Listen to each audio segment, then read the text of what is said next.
This is the Desert Shaman. I'm going to continue on today with my series on the Hopi and Pueblo people and the prophecies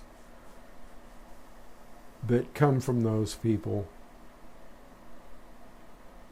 Now, when I left, I said I was going to segue into the prophecy section, but I want to do a little bit of a review.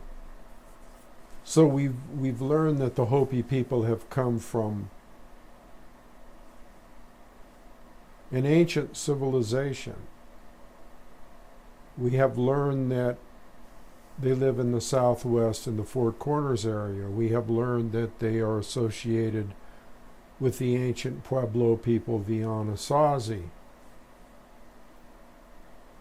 We have learned that they experienced hardships and there was a revolt in 1680 against the Spanish conquistadors and the Church of the Catholic Church, who tried to torture them and cut off their limbs and so forth and so on.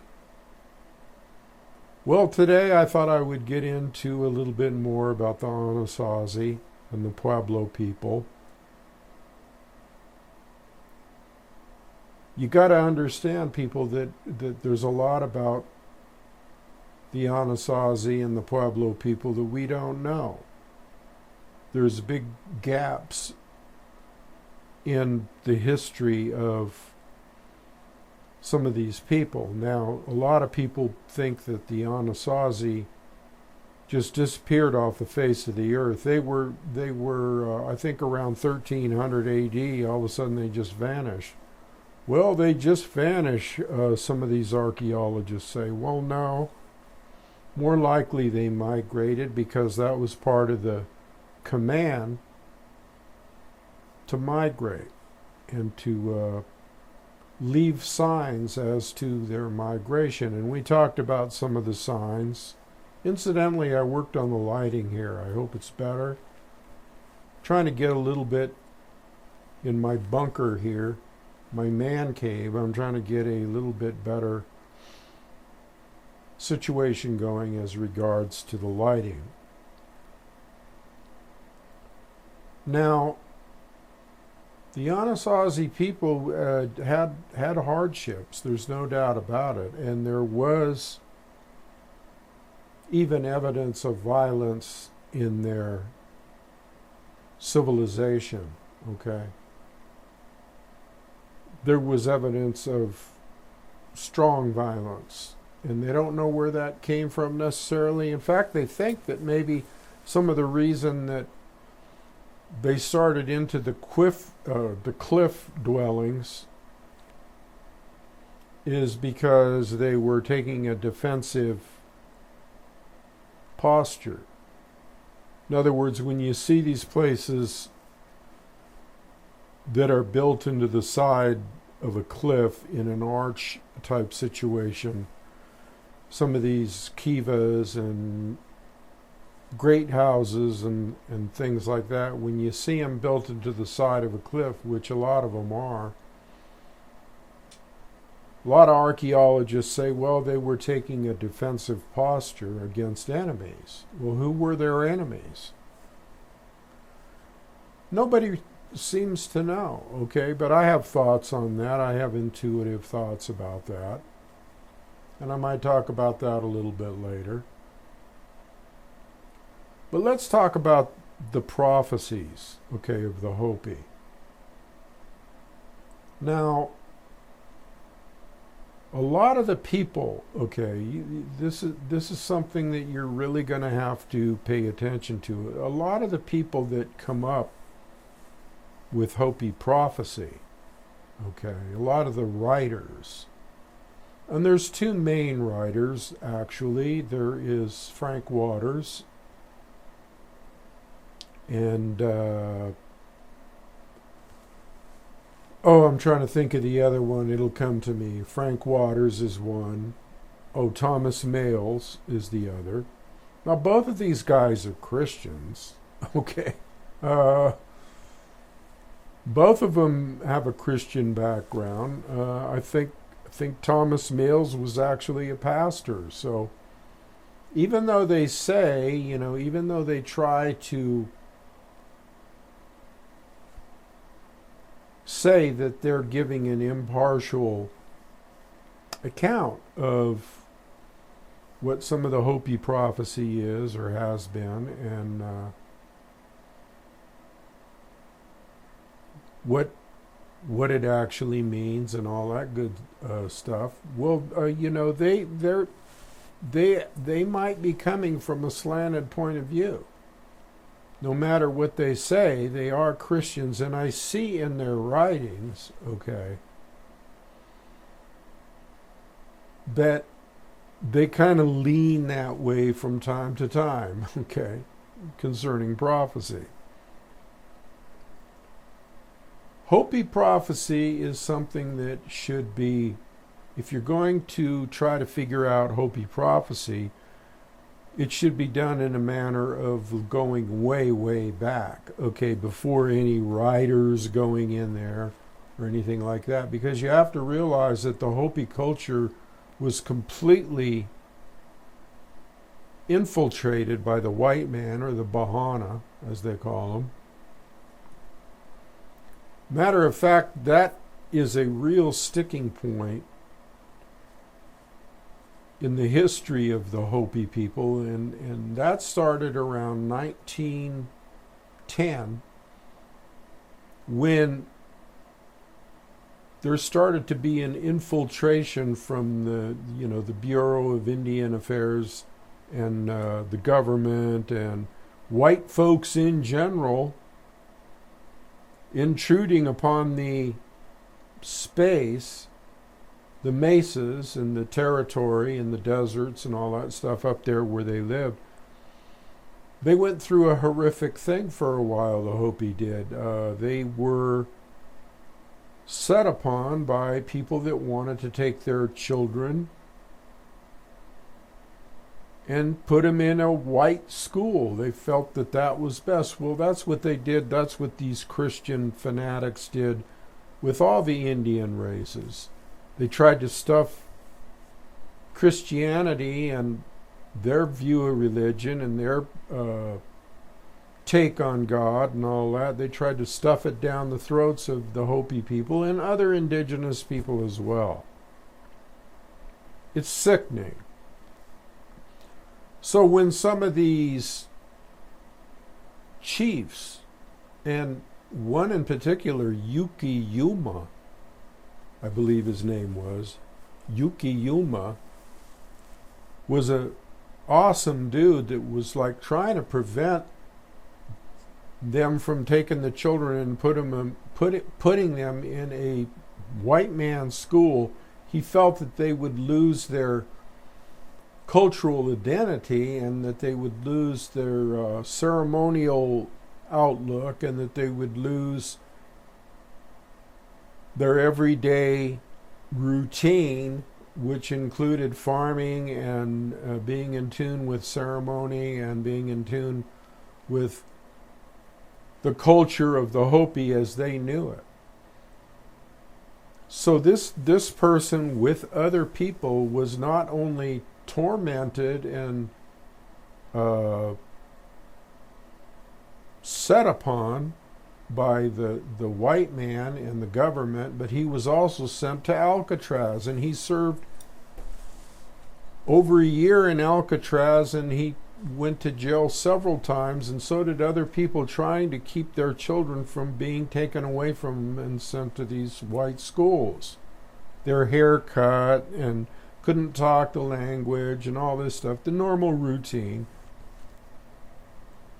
Now, when this happened, it kept happening more and more, and it kept infiltrating, and then as time went on in the 20th century,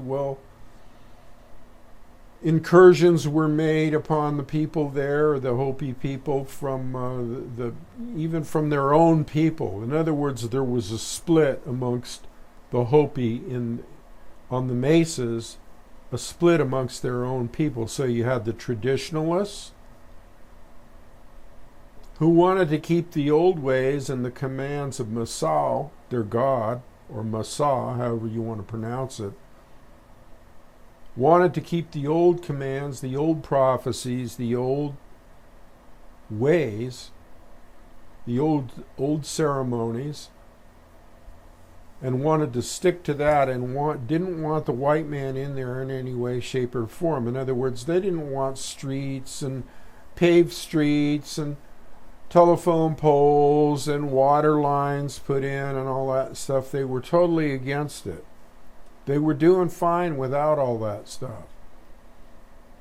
So you had the other side of the Hopi people, the progressives, who mainly were ruled by this Bureau of Indian Affairs, or the council that was formed, the tribal council, that was formed, which was basically impregnated with the white idea, the Bahana idea. So you had a split, and so it came to the point where these traditionalists that resided mainly in Aribi, the village of Aribi out on the mesas, were set upon by their own people. They were attacked by their own people, and their own people kicked these traditionalists out of Aribi in the middle of the night or early in the morning. Came like a mob, instigated by the white man or influenced by the white man, and threw these poor people out, women, children, took them out of their beds, no clothes, no belongings. They were just ousted out of their houses, their dwellings, and told to take a hike, to get out of there. And so Yukiyuma and the others were forced. I mean, if you can imagine this, it was going on wintertime in the Southwest also, so it was no pleasant task to be thrown out in the middle of the morning and not be able to take your belongings. But somehow they made their way down this path, and they organized a new town called Hauteville, or Hautevilla. That's where the town of Hauteville, which is there to this day, came from, was from the traditionalists that got kicked out by the progressives. So you see, everything wasn't all hunky-dory in Hopi land. So when I'm saying that when you hear some of these prophecies, that people go, oh yeah, this means this and this means that, I wouldn't assume that, because a lot of these prophecies have been infiltrated. This is my personal opinion. A lot of these prophecies have been infiltrated by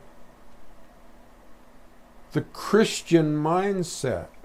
If you look at some of the prophecies, they sound just like some of the prophecies in the Bible, But the original prophecies, the ones that go way back, or even the mythological tales, which are really real tales, even their history, their creation history, and their actual archaeological history, and their association with the Anasazi, and that whole thing, lends me to believe that there's a lot more to the prophecy thing than meets the eye, Now, what prophecies am I talking about here? What kind of prophecies are we talking about? Because we've all heard the different prophecies, and yes, some are actual prophecies, but some make me scratch my head and I go, I wonder about that one. Wonder where that one came from. Could some of this stuff have even come back from when the Catholic priests had taken over back in the 1500s and built their mission before the priests got thrown off the cliff? Could some of these ideas have lodged themselves in the history of the Hopi people? Well, I think so, yeah, because some of them actually did take to going to the mission and things like that. In fact, there was another incident, I think it was at Awatovi, where the people even allowed the priests in at some point, even after they had thrown them out, or this was much later. Of course, this was like maybe in the late 1800s, 1900. Even the Awatovi, the village of Awatovi was set upon by other Hopis. And the people in there were basically taken out just for associating with priests. That's how hated, okay, these priests and the Christian religion and the Catholic religion was. There's more to this than meets the eye. You have to go back and you have to consider all kinds of possibilities. Okay, now when I said the Hisatsinom were peaceful people, or the Hopi were peaceful people, well, generally they are. But you're going to find incidents in any civilization that are violent. Okay, and you're going to find violence in any kind of civilization, wherever there's people, no matter how hard you try not to have it. Because there's always the traditionalists, and then there's always the people that want to split off and be polluted or have their minds polluted and brainwashed by incoming influences, okay? So let's look at some of the prophecies. Well, one prophecy, I'm just going to start with this one prophecy that I could never really figure out, and I'll get back to, I'm going to touch on it now and get back to it later, was the Great White Bahana. Well, they didn't like the white man, but yet they have a prophecy about a great white Bahana that has a piece of their scroll, and he's set off somewhere to the west or east, I can't remember which it is, but he was to return during the day of purification and be some kind of, I don't know, savior maybe. Well, that makes me highly suspicious right there. And even to the point where they say that the reason that the Hopi cut their hair, they have long hair but they have bangs, was so that they could search for this great white Bahana or Pahana. So let's just leave that hanging out there for a minute. You think about that one for a while and see how that makes you feel. Think about what that could possibly be. Now there's other prophecies that they talked about which are spot on. The one that I think lends the most credence is the one on Prophecy Rock, where you have the two roads. One is the materialistic road and one is the natural road, okay?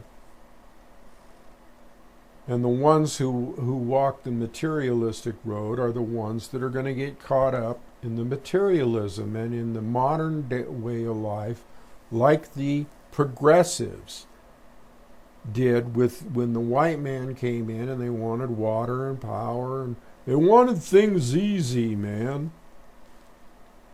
They wanted things easier. They wanted to become lazy.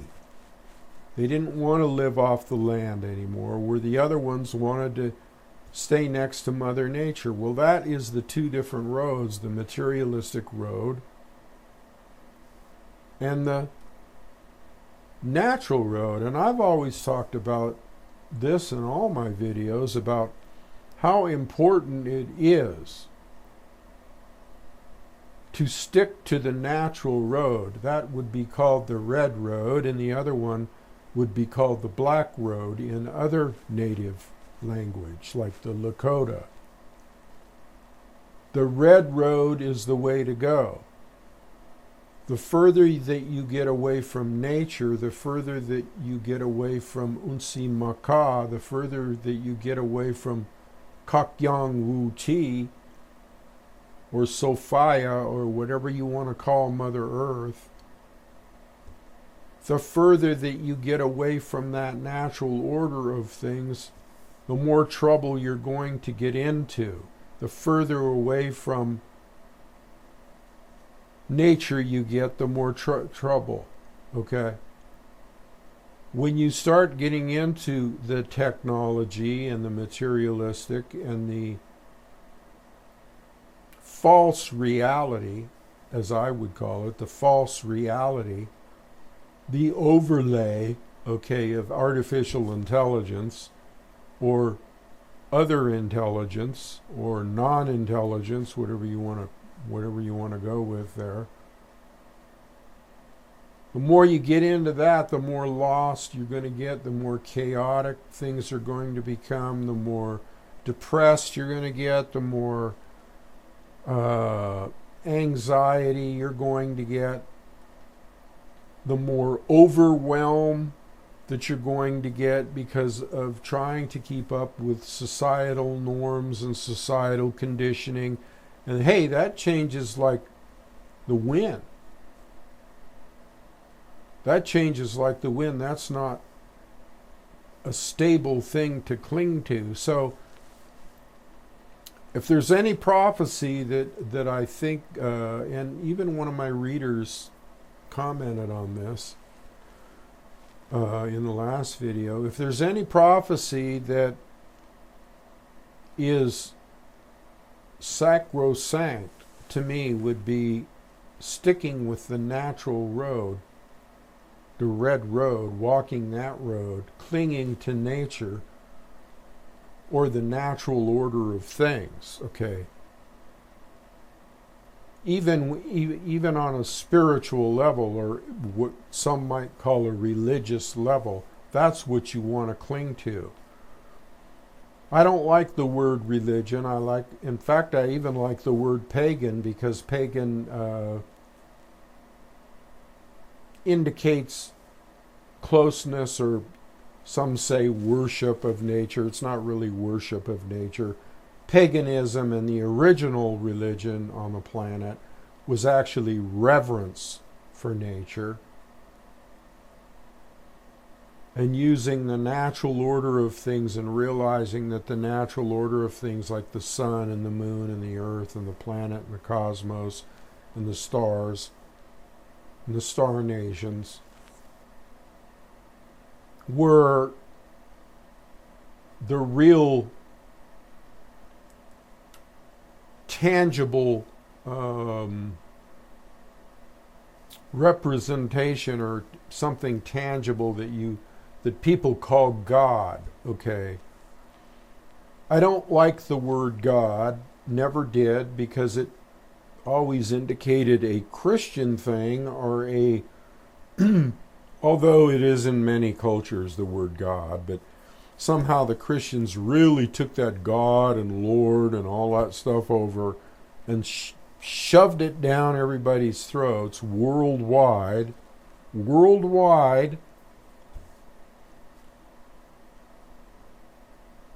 And the concept of that God was an unmerciful, angry, fuming, jealous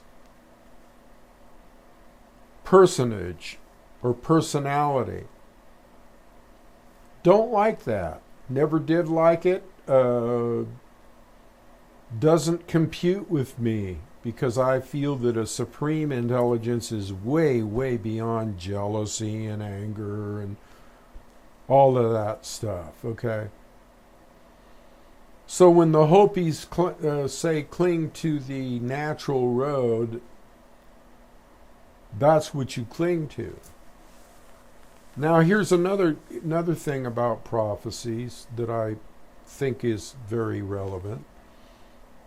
And that is, if there's going to be any kind of destruction at all, I mean ultimate destruction, or let's say a cyclical comeuppance or event, that is going to happen through nature. Okay, it's going to happen through nature.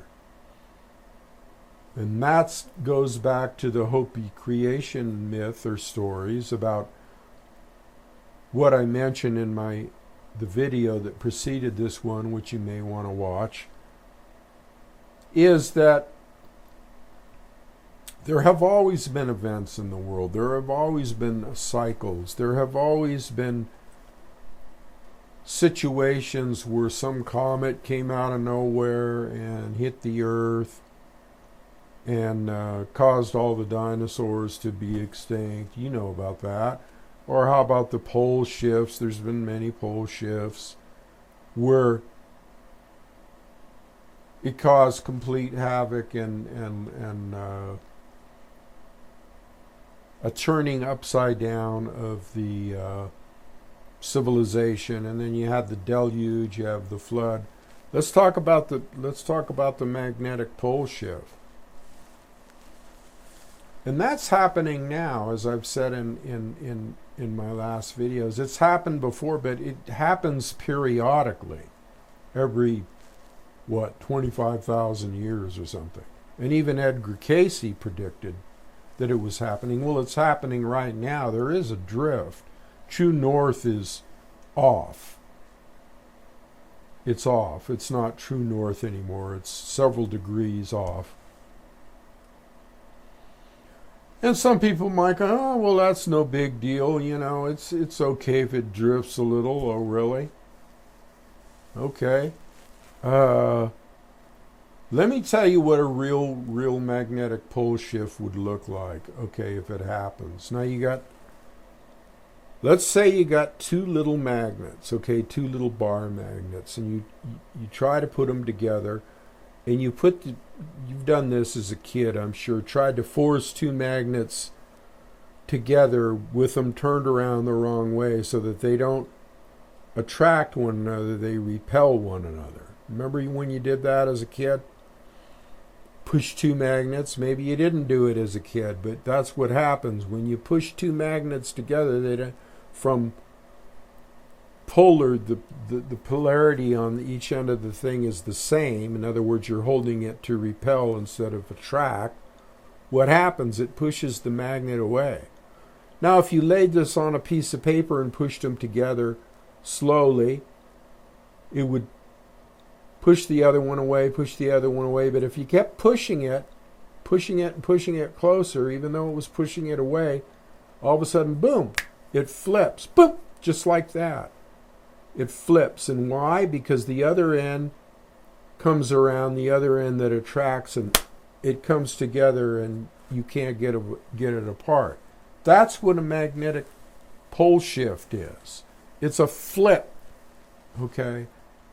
So even though it's drifting, it could flip overnight, okay? And what happens if there's a magnetic flip overnight? Well, it affects the whole magnetosphere of the planet. In other words, everything, even in your mind, the pineal gland, your third eye, that's magnetic too, okay? Your body is attuned to the magnetic forces being a certain way. There would be utter chaos going on here for at least, I don't know, I won't even venture to say how long the chaos of that would last. That's one event that could happen. Another event is that I feel strongly about. Since we've had a magnetic, in the previous three worlds of the Hopi emergence and all that, we've had the fire and we've had the magnetic pole shift and we've had the deluge. Well, what's next?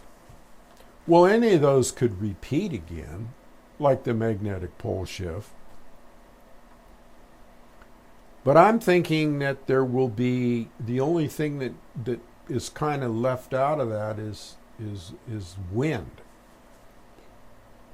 Now, there's all kinds of wind. There's solar wind, okay. I'm thinking that father son, Tewa, or father son, or grandfather son, is part of the natural cosmos here, the natural cosmic order, and we just went through a solar minimum and we're going into a solar maximum, and what's happening? Well, all kinds of sunspots are starting to appear.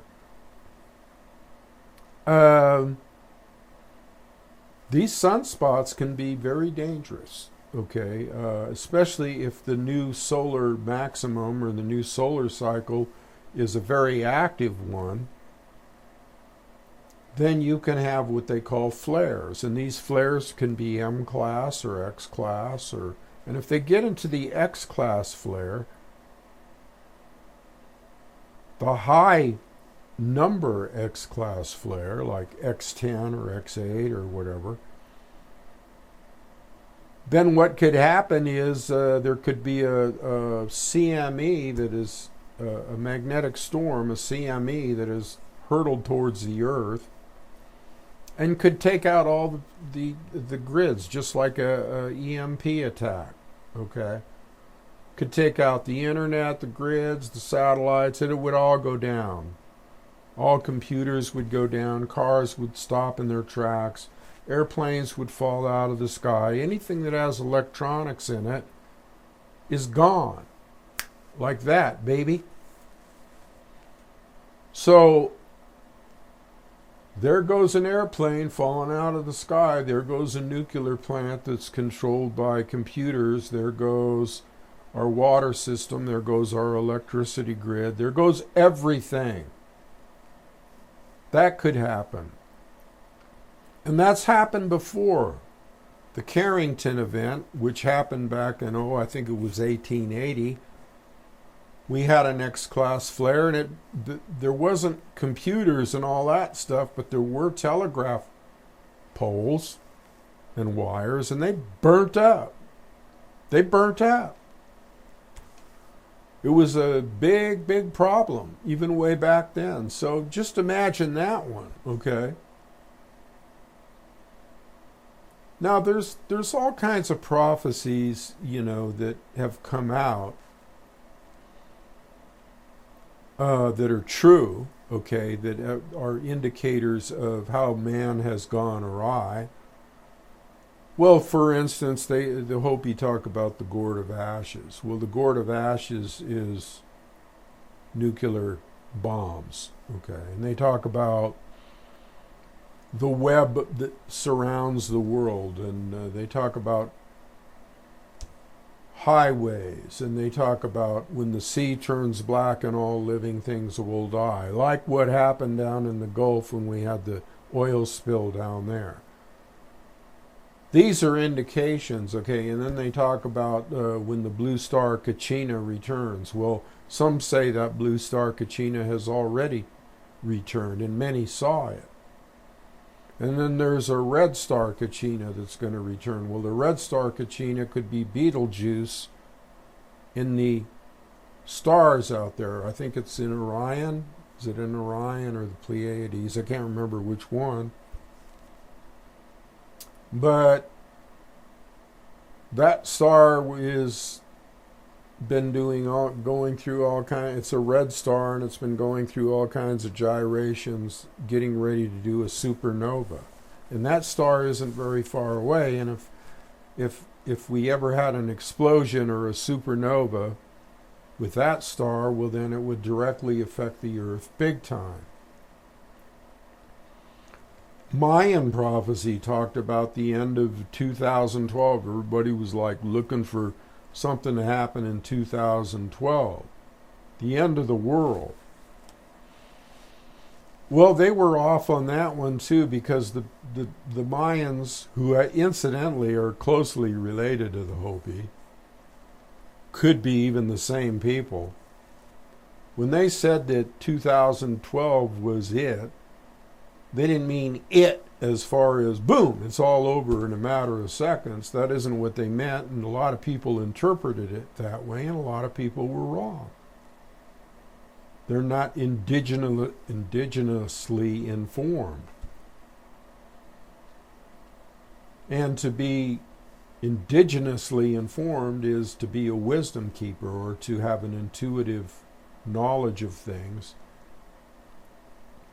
Now, when that 2012 came, that was an indication of the beginning of a ending and the beginning of an ending and a new beginning. And the time period from 2012 could have been anywhere from a decade to 2 decades where that situation would take place. In other words, where the end would really come, or the end of the cycle would really come. Okay? So we're right now in that decade. We're at the end of that decade of 2012. Now look at the planet now. Let's look at the planet now. Let's look at what's happening. Okay?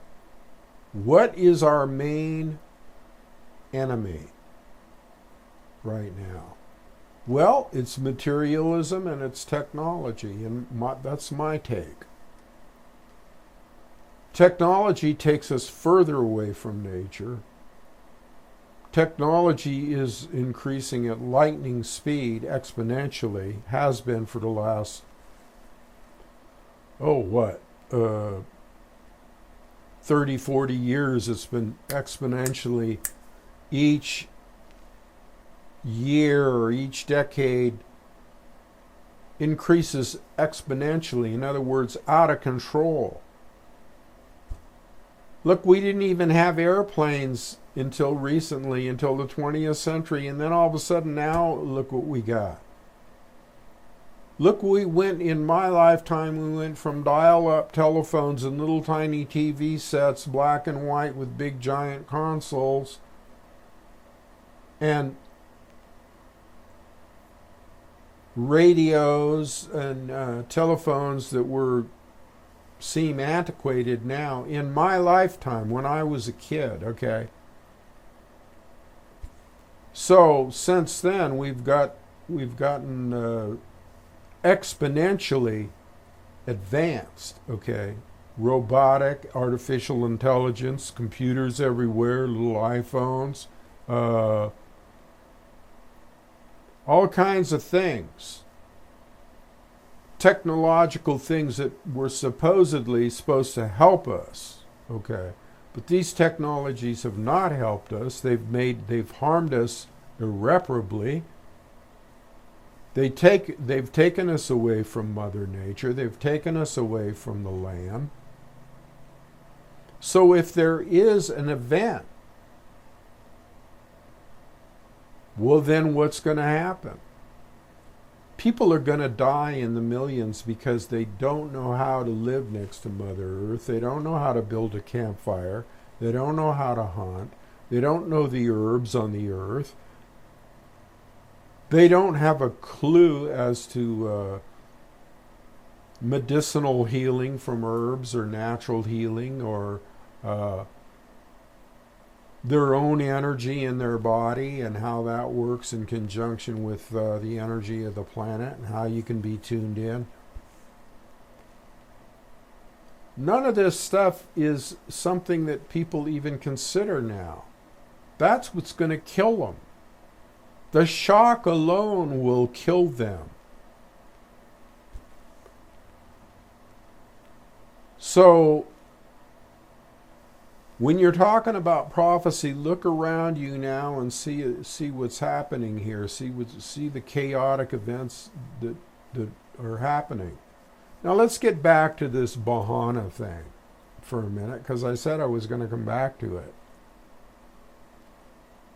let's get back to this Bahana thing, this great white Bahana that they're all looking for. Could that have been some kind of subversion from the Christian religion, meaning that the great white Bahana was Jesus Christ? Could that have been that? Well, it could have. I'm not saying it is. I'm saying it sounds awfully familiar that somebody's going to come back and save your ass. Well, even the Hopi say, well, but if that doesn't happen, the Bahana, and they lay out all kinds of things that could be helpful for saving mankind. If that doesn't happen, there's going to be a day of purification. And what do they always revert back to? They always revert back to, by nature. A day of purification by nature. So let's not talk about individuals, Bahanas, or anything else. Let's look for signs from the cosmos, from the universe, from what's around us. Now, does the universe, is it intelligent? Well, yes, it is. It's supremely intelligent. Okay. If there's a God, that's it. Okay, nature is God. When you look out at the mountains, when you look at the sky, when you look at grandfather's sun in the morning,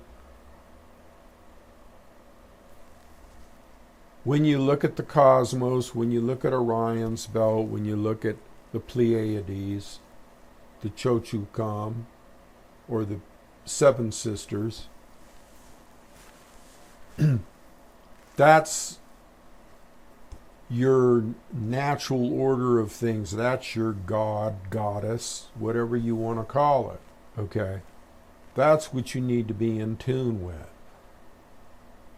Now, I'm not even touching on the fact that there's all kinds of evidence. Okay.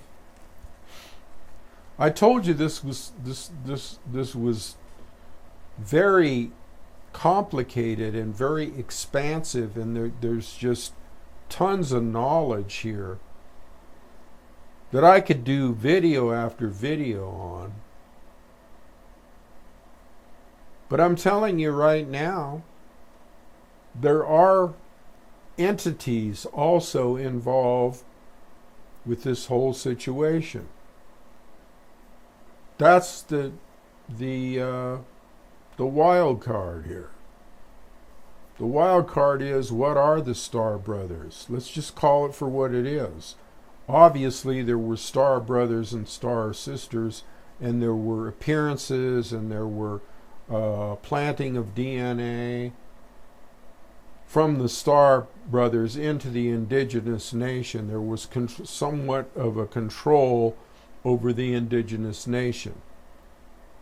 And the ancient ones, the Anasazi and the Pueblo people, some of this violence that happened could have very well been from some of the same thing that we see today. The archontic entity, which I would say is an inorganic entity, outside of our organic entity, which is humanity, having an effect on the planet and the human, the anthropos, the humanity on the planet. You have these Star Brothers. Now there's evidence that the Star Brothers are of two ilk, benevolent and malevolent, good and bad, wanting the best for mankind and not so much on the other hand. And them having an effect or a control over certain individuals on the planet. That's the wild card. That's the wild card. Because we don't know a whole lot, we know some. Now I could probably do some videos that would reveal a lot more than what I'm telling you right now, that I know. And I probably will do that in the future. I'll probably try to stick to these kind of videos as opposed to world news. But let's put it this way, and this is what I'm going to end this video on. I hope it's been helpful to you. We are coming to a point now where it is pretty obvious to me that we're way overdue with the natural occurrence happening. We're way overdue with that. We're way overdue with the preponderance here of balance for yin and yang, okay, as the Taoists would say.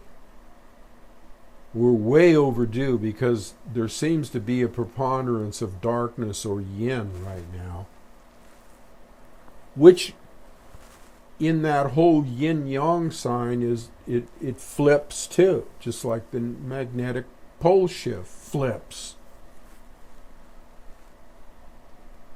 So when that flips, you go from darkness to light. You go from ends to beginnings. You go from negative to positive. So we're in the event of cycles, of cyclical happenings. We are way, way overdue. Trust me. I have researched this stuff, and my intuitive knowledge tells me that something is actually happening right now.